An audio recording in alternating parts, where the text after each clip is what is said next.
Welcome to episode 80 of the Selling Your Screenplay podcast. I'm Ashley Scott Myers, screenwriter and blogger over at sellingyourscreenplay.com.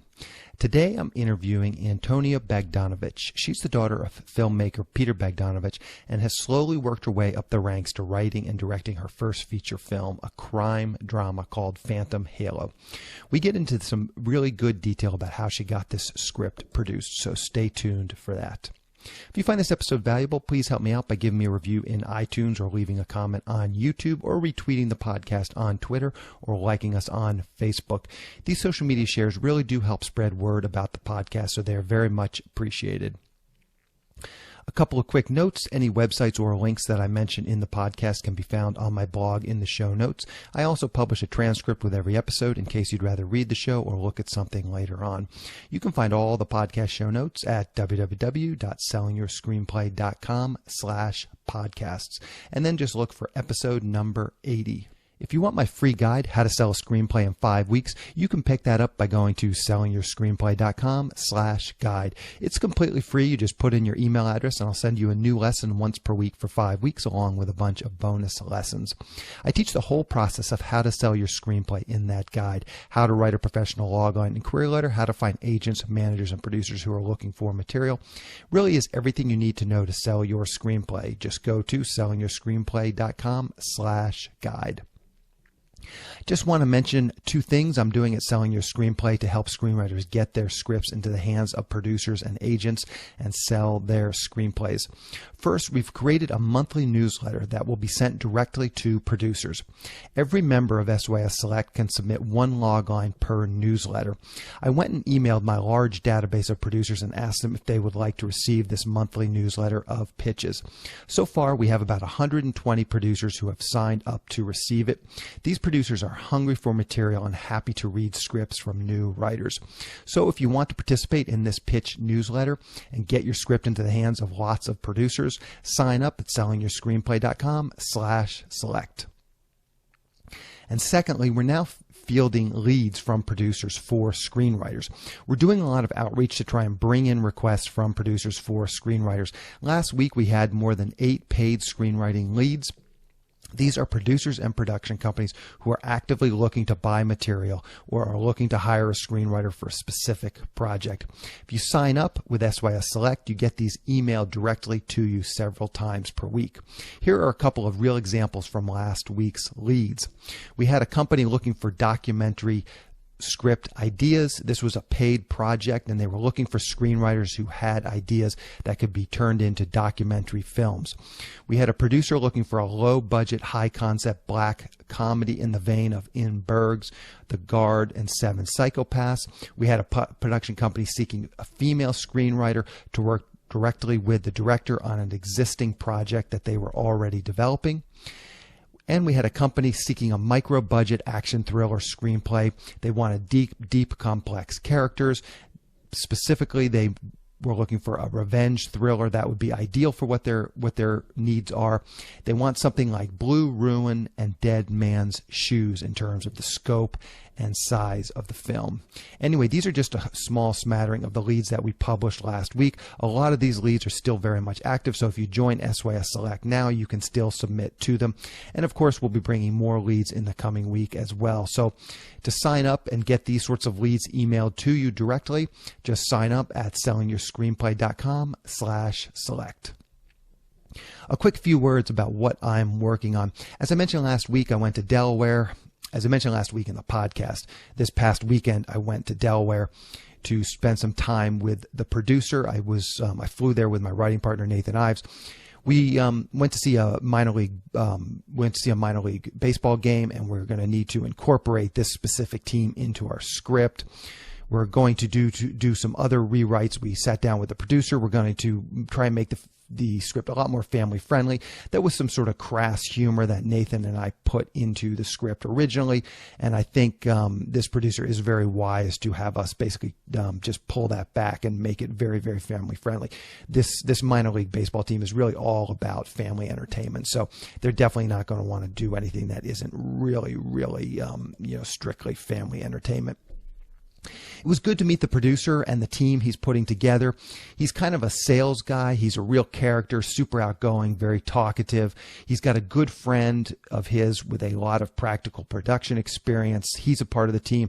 And then he's got a lawyer who is the third producer, and he's doing all the legal stuff. So this is a great kind of a team that this guy's put together. It has all sort of the pieces that you need: the sales guy on the front end, the practical production experience, and then obviously the legal end with the lawyer. So it's a nice team. We met these guys. We sat down for dinner. We went to the baseball game with them. It was good just to kind of talk to them and get to know them better. The producer is also close to getting a letter of intent from the lead actor, who is a friend of his. This actor is a series regular on a long-running television series, so he brings at least a little bit of recognition to the project as well. So it's a really solid team this guy has put together. It was great, as I said, great meeting them.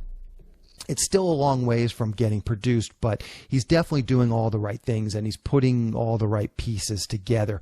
It's a lot of work, and it's a very slow process. I mean, the lawyer is putting together, some investment legal documents for some investment for the investment partners, and that's a lengthy project. I think he said he had gotten it down to like 30 pages or something. So this is a pretty hefty legal document. There's definitely some ins and outs to investing in this, and they're creating, they have to set up the LLC, and then they create different shares of stock, Class A, Class B, Class C, and then how these investors are investing in this, what stock they get, and non-voting shares and all this kind of stuff. So it's definitely a complex process. Definitely take some time, but that's really what independent film is about. And as I said, I was very encouraged meeting this guy and his team and just seeing what he's doing, because it's slow, and everybody just wants to get going and get this movie produced, but this is what it takes. And so I just got a real sense that he's doing the right things and putting the right pieces together. As I said, we're still a long way from getting it produced, but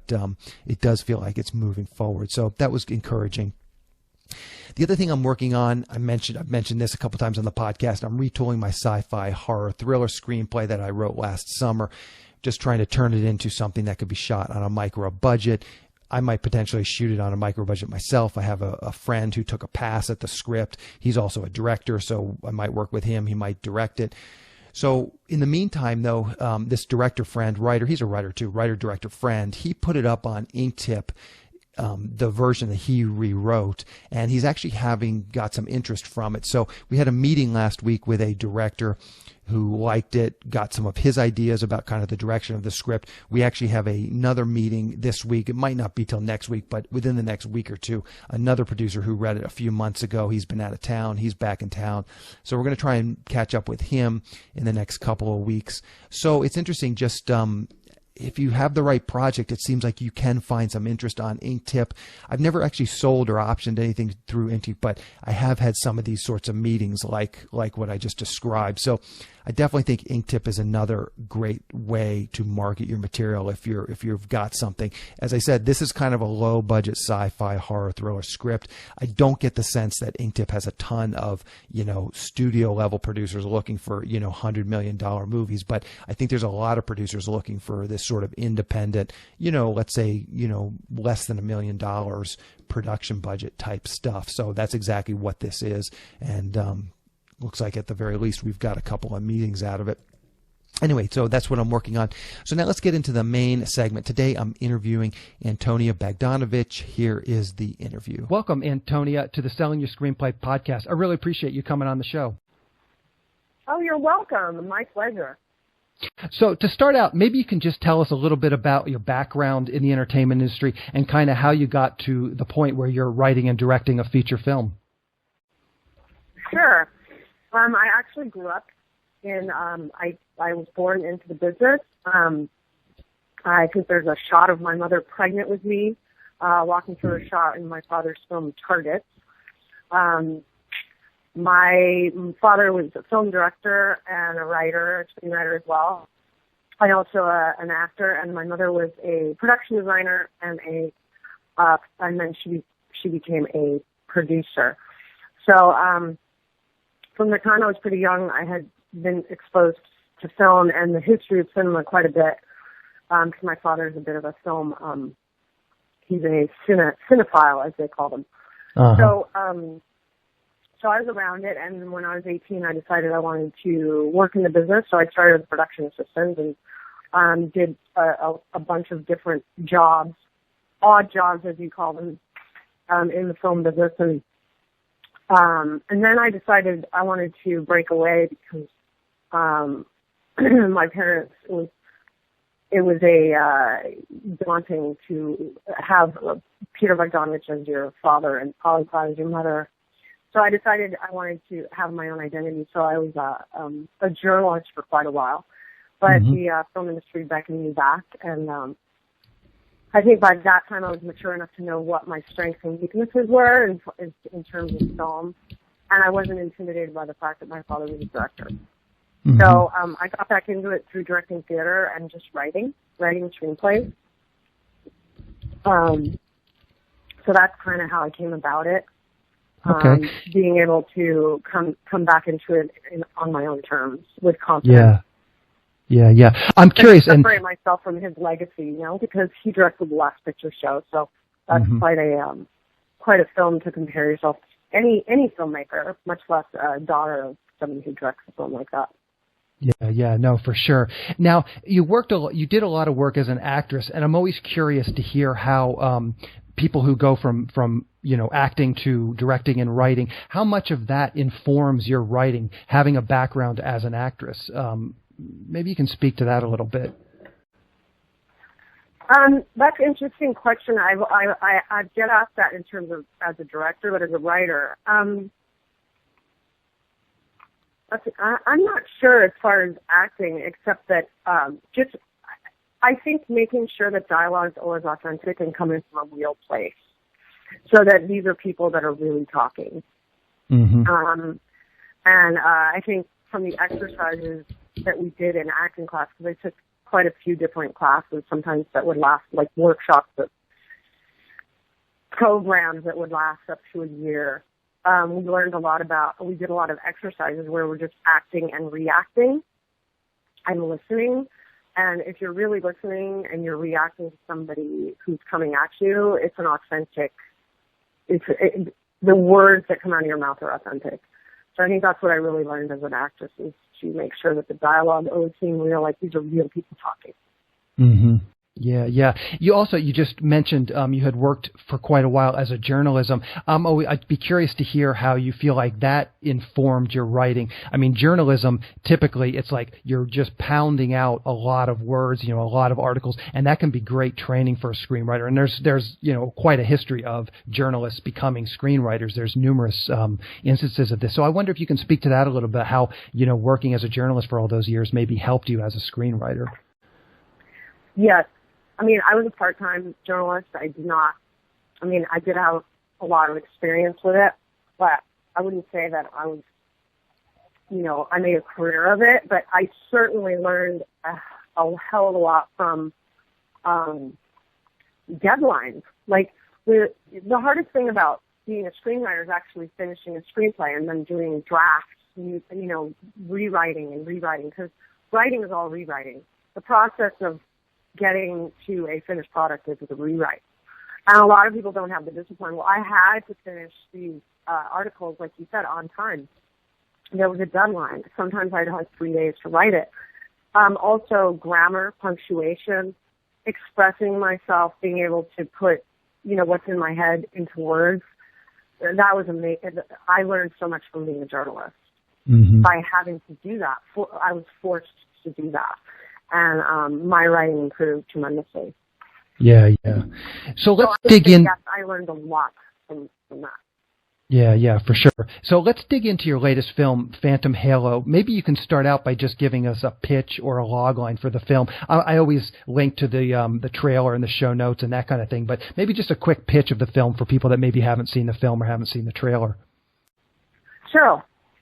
It's a thriller. It's a modern LA noir film about two brothers. One's a Shakespearean street performer, and he performs on the 3rd Street Promenade, which is a very touristy area in Los Angeles, in Santa Monica. And his brother pickpockets the crowd. So they've got a con going on. They come from a very intellectual background. Their father is an intellect. And values Shakespeare very highly and has taught his younger son how to perform. But he's a gambler and a drunk, so he's got massive flaws. He's gotten in pretty deep with a loan shark, and the loan shark goes to the older brother, who's kind of a streetwise pickpocket, and says, "You have 2 weeks to pay me back, to pay your father's debt back, or I'm going to kill your little brother." So it's a story of what this brother does, kind of secretly. He doesn't really tell the little brother, and he doesn't really tell the father what's going on, even though the father knows what's going on, of how he attempts to get this money back. And he does that by counterfeiting. Yeah, yeah. Oh, maybe you can tell us where this story came from. Where did the idea originally kind of come from? I mean, was there life experiences you were looking at? What sort of brought this story to your attention? I would say definitely life experience. When I was a teenager, I think I discovered this later. My mother was a rebel too, and she was a young girl, and so it was just kind of very innate in me to rebel against my background. And, you know, my parents were well off. They were doing very well. And I didn't like the idea of having money and being privileged. I wanted to be like a street kid, and I was super rebellious, and I was kind of anti-society, anti-establishment. And so I ran with a bunch of kids they didn't have a lot of money, and they stole for the thrill of stealing, and also because they didn't have a lot of money. And back then I thought it was cool. I didn't think of it really as a crime, even though they were crimes. I never participated in the crimes myself, but I certainly was in the car sometimes when crimes were taking place. So that's kind of what my inspiration was. Mm-hmm. And my friends were also musicians, so they were like musicians and artists, but they stole for money and, you know, for the thrill of it, and that they could get away with it. I think there's a little bit of that in the older brother and the younger brother too, that they can get away with it. And he's kind of skilled at pickpocketing. Yeah, yeah. Take us through the process. I always like to ask writers when they come on the show about what came first, character or story. And something like this, I think, is a real good question, because this is, you know, very much a character piece. I mean, obviously there's a solid story, but it's very much about these characters. And so what kind of came first when you were coming up with this idea? Did you come up with this the father and the son relationship and then build out the story from there? Or did you have this sort of story of a father who owes money and the son doing the counterfeiting? Maybe you can take us through that process of how you kind of built those layers. Absolutely. I definitely built it from character. I said I want to write a story about two brothers because I had a sister growing up, and I was always fascinated by the relationship of brothers and how it differs from the relationship between sisters. And there was definitely, I mean, I didn't grow up in a highly functional family, so I drew from my own parents and the challenges of growing up as a child of Hollywood, because outside of Hollywood, everybody thinks you have this charmed life, but it's not like that for every single family in Hollywood. There's ups and downs. So it was all based on characters. My friends, my sister, me, a mixture of both my parents, some of the people that I knew that I wasn't very acquainted with but knew, and the plot definitely evolved from there. I remember my father teaching me something when I was pretty young. I think the first time I heard him say this, I was maybe 18 or 19. He said, "Character is plot." Mm-hmm. So that was something that I always had. I had a post-it for a while that said that. And then sometimes your characters do certain things and you don't even know it's going to happen. So you're writing, and sometimes the characters start writing themselves. It's kind of like it's coming through you, because you know that you come to know the character so well that they kind of write their own story a little bit. I mean, of course, the film was plotted because it's a thriller and you have to plot it pretty carefully. But definitely the start or the beginning of the story started with character. Yeah, yeah. Now, maybe you can take us back and just go back to sort of the real origins of this. Correct me if I'm wrong. I read on IMDb that My Left Hand Man, that was a short version of this film. Is that correct? Yeah. Mm-hmm. Okay, so maybe you can take us through that, because I get a lot of writers coming to me. They want to do shorts, and maybe you can kind of take us through sort of that logistical process of, writing the short, getting the short out there, and then how did that ultimately become a feature film, getting the funding. Take us through sort of the whole process and really take us all the way back to the short. Sure. I had directed a bit, and I wanted theater, and I wanted to see if I liked directing film, or that it was something that I was interested in doing. So I wrote a short, because I knew I couldn't get a feature funded with being an unknown. And I wrote a short. It was tough because I'd never written a short before. I'd only written screenplays. So that was challenging. It was 25 pages, which is kind of long for a short. Mm-hmm. I actually financed that myself. I had some savings. It didn't cost me very much money. I think I spent $25,000 on the short. Mm-hmm. I had saved that money for quite a while, and I shot the short. Went through the agents to make offers. Shot obviously on a very shoestring budget in Los Angeles. Got a lot of things. Well, I called in a lot of favors. Shot that and started submitting it to film festivals.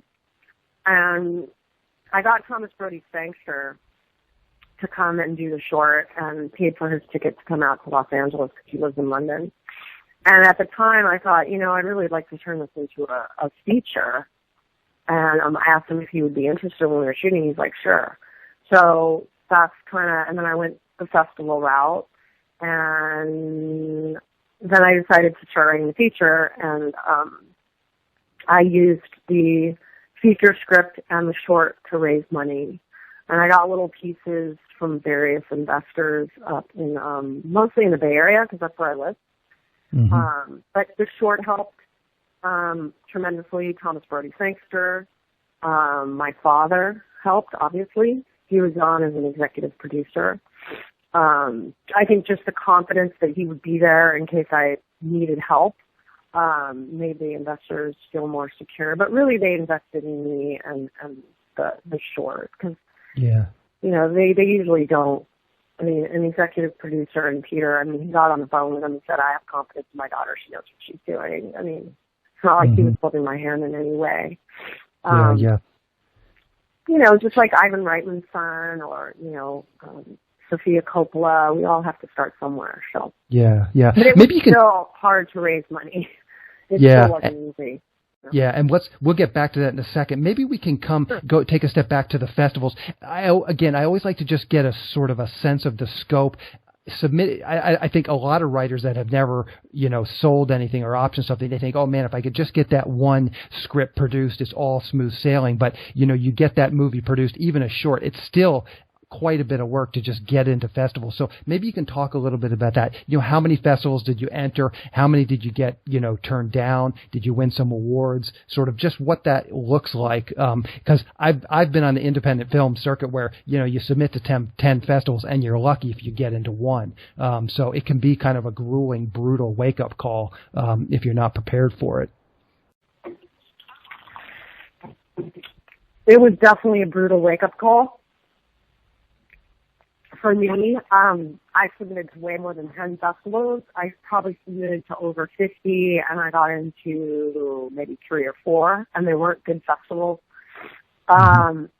Unfortunately, it helps if you know people, if you know programmers, if you know directors of film festivals, that helps. If you don't, which I didn't, I actually didn't know anybody. One of the things I learned is my short needed to be shorter. It was 17 minutes, and I should have made it 12. Because what they like to do is they like to program shorts ahead of a feature. So if your short is 25 minutes or 18 minutes like mine was, they can't do that. Mm-hmm. So 10 to 12 minutes is the longest your short should be. Expect to submit to way more festivals, and I did get an award at New Jersey Film Festival. I think it's New Jersey Film Festival, for Best Short. So yeah, I was tough. I definitely ran up my credit card bill submitting to festivals because it costs money every time you submit, right? Yeah. And that process is even, I don't know if it's tougher with a feature, but it was tough too. You know, I knew more people by the time I went. I knew more festival people because that's a completely different world than how I grew up. I mean, I worked at Sony, I worked at Warner Brothers. I didn't work in independent film until I came back into the business. You know, and I got my first job on the studio lot. So it's a totally different world, and it is very important to go out there and meet as many people as you can at festivals.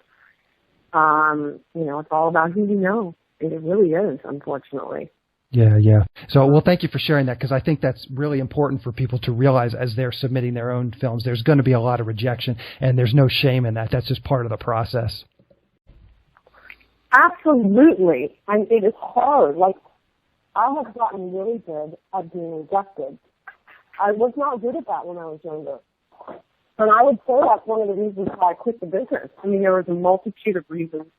But it was the rejection from acting. It was I was criticizing my own writing. I had written a screenplay when I was pretty young, and it was not bad. I mean, for a first screenplay, I could have made it a lot better.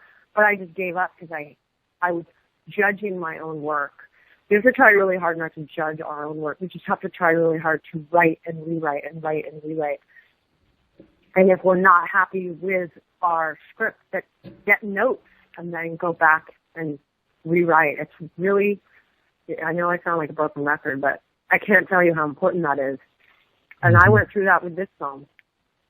So yes, rejection is part of it, and if you can't take it, you can't take the rejection, then you can't be in this business. Because I mean, I get rejected all the time still.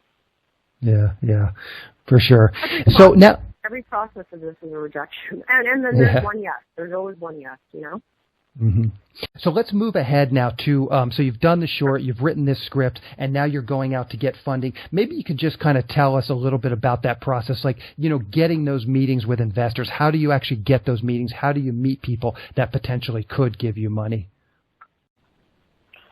Let me see.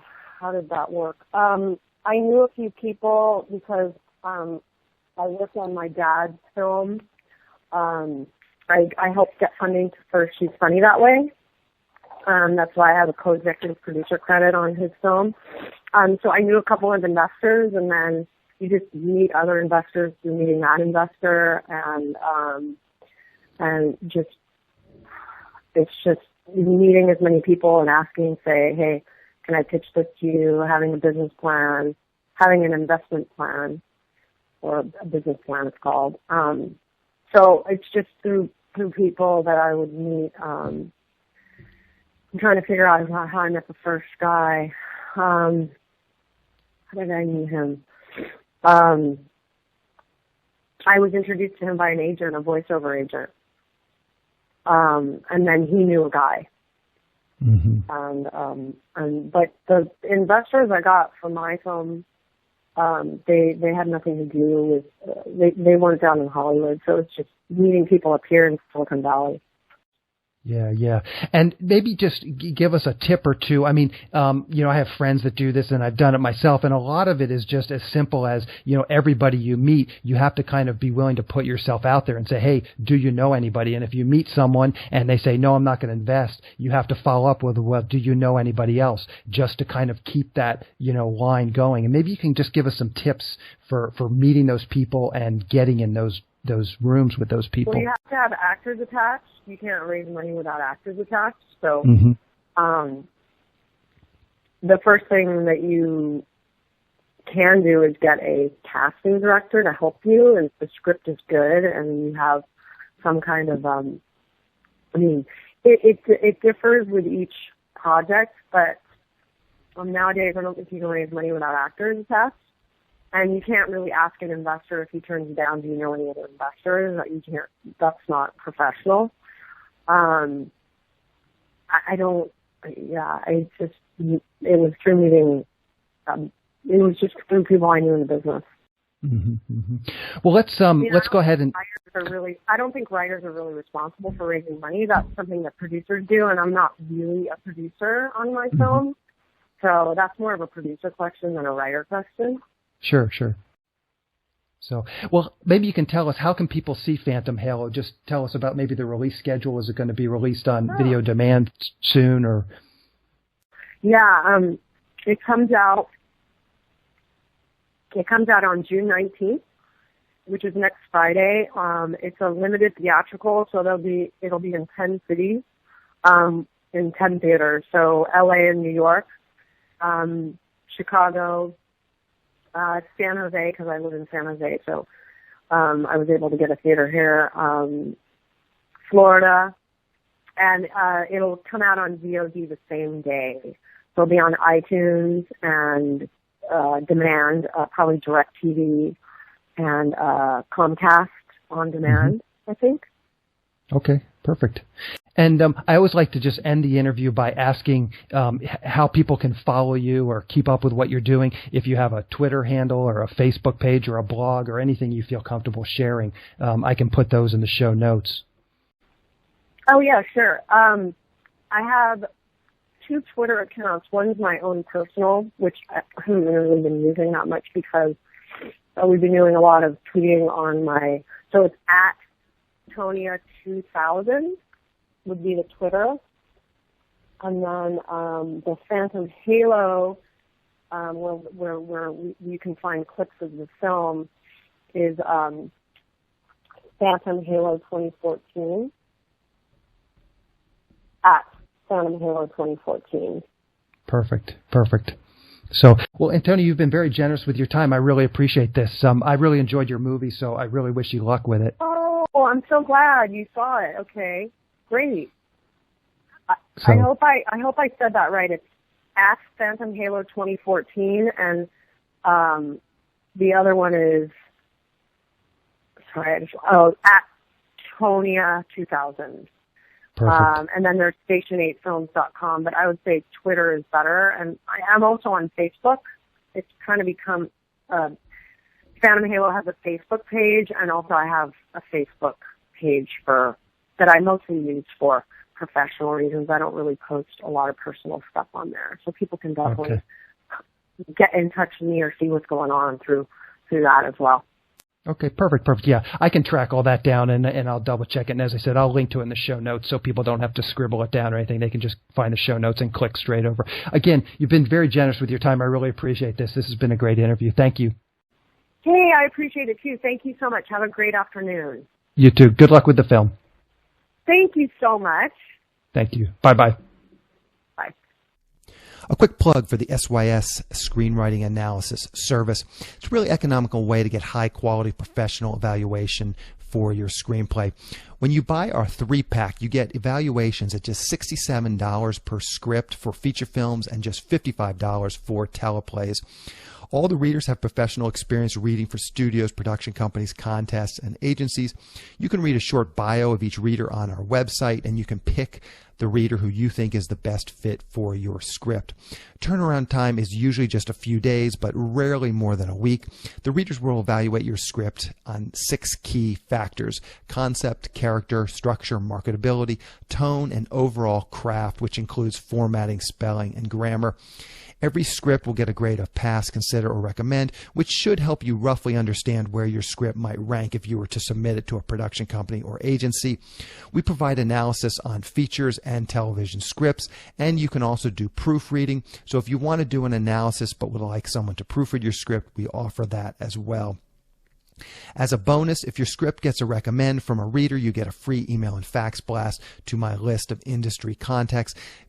This is the exact same blast service I use myself to promote my own script, and it's the same service I sell on my website. It's a great way to get your script into the hands of lots of producers who are looking for material. So if you want a professional evaluation of your screenplay at a very reasonable price, check out www.sellingyourscreenplay.com/consultants.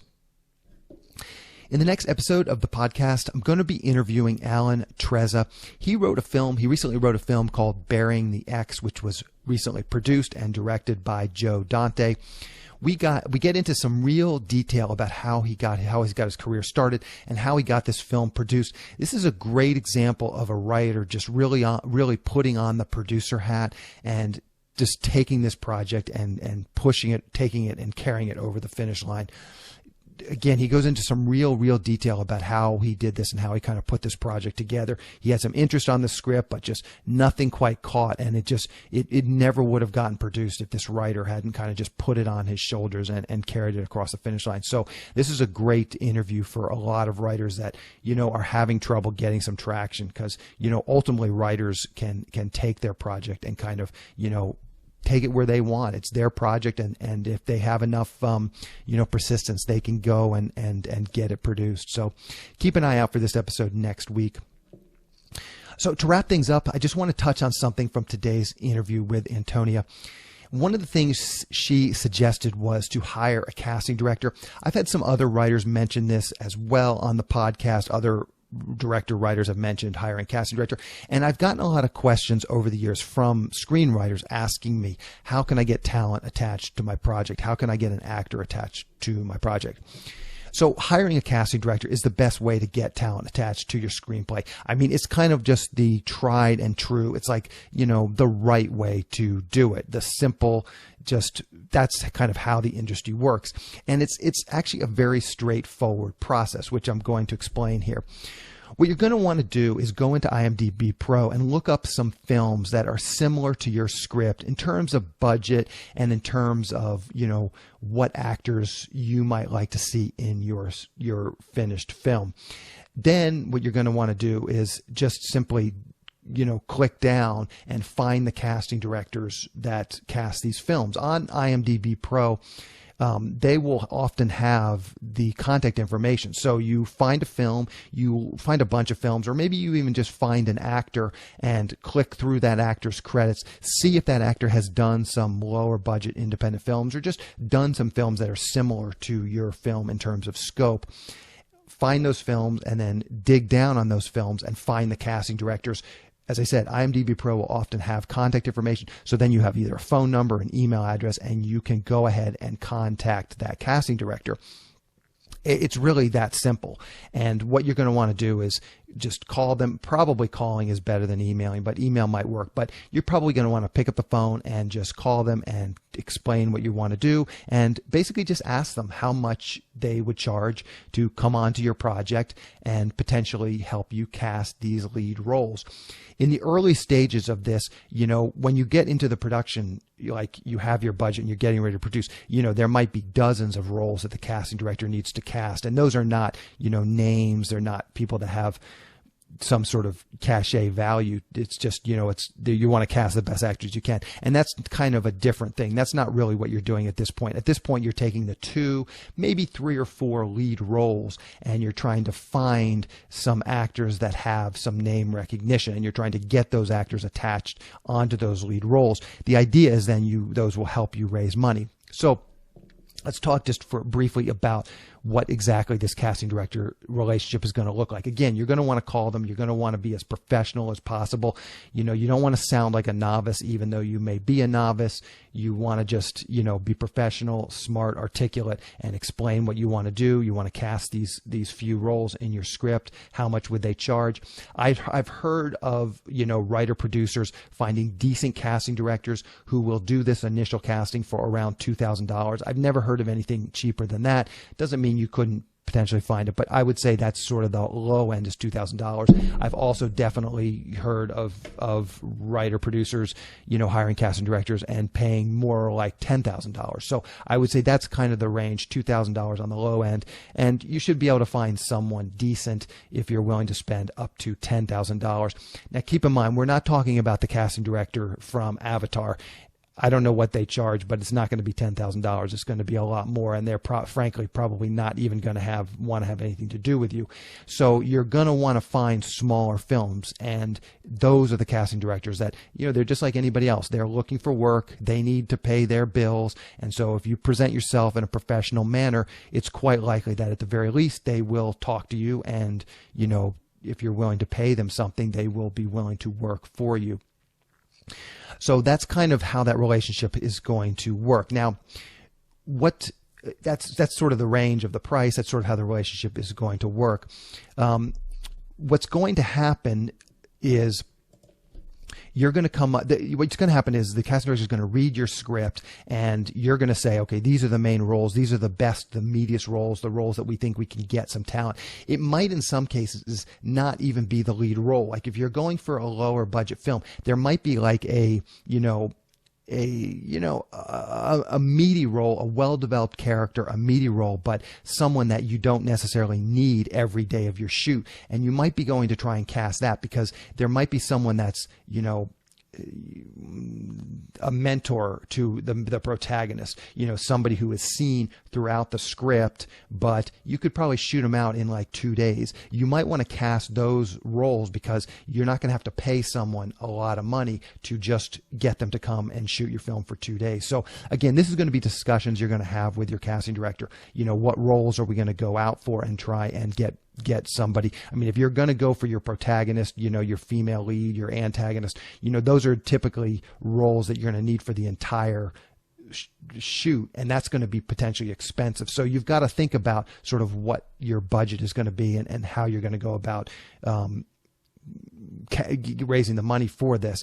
And I'm going to talk about that in a little bit more detail. But the bottom line is the casting director is going to read your script. You guys are going to figure out what roles you want to cast. And then she's going to just basically produce a list of actors. And this casting director, one of the things you're paying her for is, she should have some rough idea on what an actor would charge as a daily rate or a weekly rate within some sort of a range. And she should also have some sort of an idea of if this actor would even consider starring in a film like this. Again, this sort of experience is one of the reasons you're paying the casting director.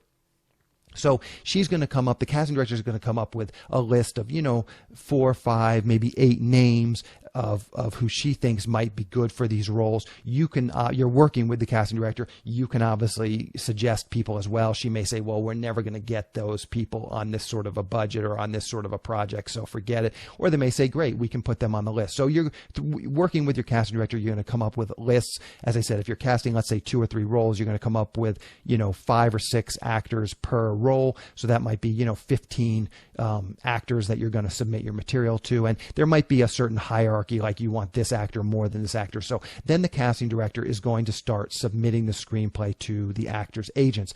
And again, it sort of depends on the casting director, but most likely they're going to submit one at a time and give them, a few days to get back to them. And so that's how it's going to start to go. You're going to start working through this list of 5 actors per role, this list, and submitting it to the actors' agents. Now, it's very rare that an actor will sign a letter of intent. Now, you always hear this in Hollywood. Oh, if the actor really loves the material, then they will just sign on and they won't require what's called a pay or play deal. I'll talk about that more in a minute, but they'll basically sign a letter of intent, and you need that letter of intent to go to other producers, to go to distributors, to go to people who are going to potentially finance this movie. It's a legal document basically saying that, actor Joe Blow has agreed to star in your film, and usually the rate will be in there as well for X number of dollars, and he'll be available for these days, and it'll be kind of a preliminary contract in this letter of intent. And as I said, you always hear this in Hollywood. If the actor really loves the material, they'll sign the letter of intent for free. But I've never heard of that happening. I'm not saying it hasn't ever happened. I'm quite sure that it has. But I want to be clear. What I've never heard of an actor signing a letter of intent for free, essentially, a free letter of intent, when they did not already have a pre-existing relationship with the writer, the director, or the producer. I've never heard of it. I'm not saying it's never happened. You do hear sort of through the grapevine that this happened, but I've never actually known someone that this has happened to. So you need to brace yourself for that. I just mentioned my baseball comedy. The producer is trying to get a letter of intent, and to best of my knowledge, he's not going to pay the actor anything for this letter of intent. He's trying to get a letter of intent for this baseball comedy. Again, though, the producer has a established relationship. He's worked with this actor numerous times on numerous other projects. So, I mean, he has his cell number. He can like text him and email him and literally just call him. So it's not the quality of the script that's getting this actor attached. It's the quality of that relationship. So as someone who doesn't have relationships with actors, what's going to happen? Most likely, if you're lucky, the agent is going to submit to the actor's agents. They're going to read it, and a lot of them are just going to pass, no, we're not interested. If you're lucky, some of them will come back and say, yeah, we'll do it for this much money, and we want you to sign a pay or play offer. And what that basically means is that they're not going to sign the letter of intent unless you agree to pay them, whether you produce a movie or not.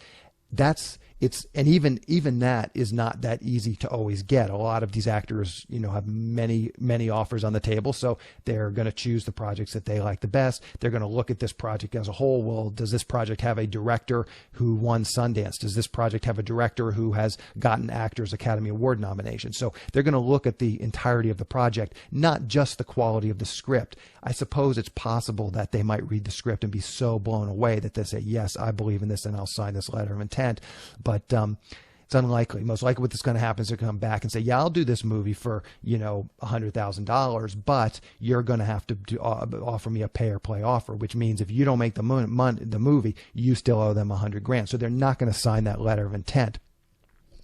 So with all that said, so that's basically the process. And then you as the producer are going to have to decide whether you want to sign the pay or play offer or not. Now, with all that said, this is kind of the thing. I would warn you, getting actors attached, especially with pay or play offers, may or may not impress potential investors or distributors or other producers. So you really want to think this through. Unless you could get a bona fide movie star attached to your script, distributors aren't going to be all that impressed. I've had a lot of conversations with distributors recently. When I do my email blasts, I know a lot of distributors, and I'm emailing them and pitching them my work. What I'm basically hearing on the street, it's like these sort of low budget movies that have, guys that you recognize but are not, bona fide movie stars. They don't have a lot of sales value. So to a distributor, getting those actors attached is not all that impressive. And it's not going to make the distributor say, yeah, we'll give you an advance on this and help fund your movie. Or a producer is not going to just be super impressed with some of these actors that are famous actors you've heard of, but they're not like bona fide movie stars who can actually sell the movie, who have enough of a following, enough clout to sell the movie. I mean, there's only a handful of these bona fide movie stars out there, Bruce Willis. I mean, it's like these kinds of names, there's guys probably, maybe even someone like Hugh Grant, who is kind of off his, his career is definitely dimmed in the last 10 years. And, but he still has sort of some movie star clout. There might be some guys sort of in that. And that's probably, the kind of guys you would really need to impress distributors. Now, the point in kind of what I'm saying is you want to think through this. You don't just want to go hire a casting director, spend $10,000, get a bunch of actors, attached with pay per play offers, because that's not going to do anything with you unless you really have some idea about how you're going to get this movie funded. I don't know that there's much point in getting this cast because, as I said, it's just going to be a bunch of money that you're promising to people. So you really want to think that through. Now, one thing I have definitely seen over the years, as I said, distributors are not going to be impressed with necessarily an actor who is a series. Let's just say there's an actor who is a series regular on a TV show in the 90s or in the 2000s, someone that's a name that people know, he's famous. He doesn't necessarily have a lot of sales value to distributors. But if your plan on getting this movie financed is to go to your local community of rich lawyers, doctors, and dentists who want to invest in films, those types of names, people that are famous, they do add some cachet to your project, and it makes it feel more real. So that might have some value to you having those actors attached. And those are precisely the kinds of people you can get in these sort of low budget independent films where you have no credits as a producer or a writer. You just hire a casting director. It's those guys that that, maybe they were kind of on the fringe of being a movie star in the 90s, or maybe they were the lead in a TV show that ran for 2 or 3 years in the 90s or the 2000s, and now their career has slowed down. Those are the kinds of guys you can get into these movies. Again, those kinds of guys don't necessarily have a lot of value to distributors in terms of selling the film, but they can still have value. They can have value in getting into film festivals. They can have value in potentially getting investors who may not be that sophisticated and may not understand that these actors, although famous, have no real sales value. So I just want to really, really emphasize this process of getting actors attached. It's not complex. I would say it's actually probably one of the more straightforward parts of the production process. I mean, there's going to be a lot of rejection, as there always is. A lot of actors are going to just dismiss you. If you don't have any credits to your name, then a lot of the agents are not necessarily going to take your project seriously. But if you have a good casting director who has relationships with these agents, you will be taken seriously. And if you have a list of, as I said, 5 to 8 people on this 5 to 8 actors who would do a good job at this particular role, your casting director that you hire, they should have some idea. They should not just have, if they're any good, they're not going to put 8 people on that list who you cannot get. They're going to put some of those, there are going to be a few people that there are kind of stretches. I don't think this person will do this movie, but maybe. And so they'll put them at the top of the list. But then as you get down to number 4 or 5 or 6 on the list, that casting director should have the experience to understand that, yes, this actor will potentially might star in a movie like what you have. So as I said, really think this through. It's pretty straightforward. It can definitely be done. You can get actors attached, but unless you have a bigger plan, just getting actors attached to your movie is not going to help you. Unless you have a bigger plan to get this thing funded, I would say hold off on this and think this through. You are really becoming a producer. If all you want to do is write, you don't want to do any producer, this is definitely not the road you necessarily want to go down, because you're becoming a producer. And ultimately, if you start signing pay-or-play deals, you better have a very, very solid way of getting this movie funded, even if that means funding yourself, funding it through family and friends, whatever that is. You better make sure that you have a chance of getting these. I mean, these actors have real agents and real lawyers, and if you sign a pay-or-play offer, you will be on the hook for that money. And if you don't, I mean, you can form an LLC. The LLC goes out of business. Your name will be mud, and it's a small community in Hollywood. So you don't want to start signing pay-or-play offers and then reneging on them. Your reputation will be ruined, and that will really hurt you down the road. So, as I said, it's not that hard to get actors attached, but really think it through. Think through the whole process and make sure you really understand and have thought through how this movie is going to get into production. Anyway, that's the show. Hope you found it useful. Thank you for listening.